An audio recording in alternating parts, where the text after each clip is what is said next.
the House Select Committee Chair, Benny Thompson, is holding. Let's listen in right now. There we see Liz Cheney. Let's listen in. It's a step we wouldn't be taking if it weren't necessary.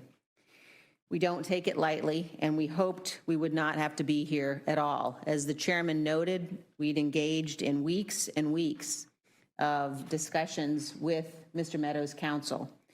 We'd worked very diligently to try to reach agreement on cooperation. We'd scheduled a deposition at a time and a day of Mr. Meadows' choosing.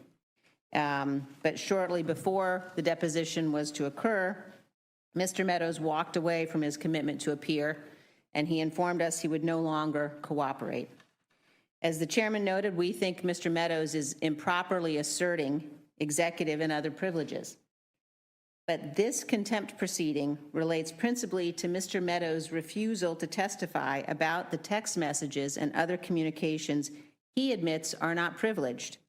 He has not claimed, and he doesn't have any privilege basis to refuse to answer our questions about these texts and about these topics. I'm just going to talk about 3 areas that are critically important to our investigation, about which Mr. Meadows has turned over materials that are non-privileged and about which he's compelled to answer our questions. They told him the election was not, in fact, stolen. President Trump intended to appoint Jeffrey Clark as Attorney General, in part so that Mr. Clark could alter the Department of Justice's conclusions regarding the election. Mr. Clark has now informed the committee that he anticipates potential criminal prosecution related to these matters, and he intends in upcoming testimony to invoke his Fifth Amendment privilege against self-incrimination. As Mr. Meadows' non-privileged texts reveal, he was communicating multiple times with a member of Congress, a currently serving colleague of ours, who was working with Mr. Clark. Mr. Meadows has no basis to refuse to testify regarding those communications. He is in contempt.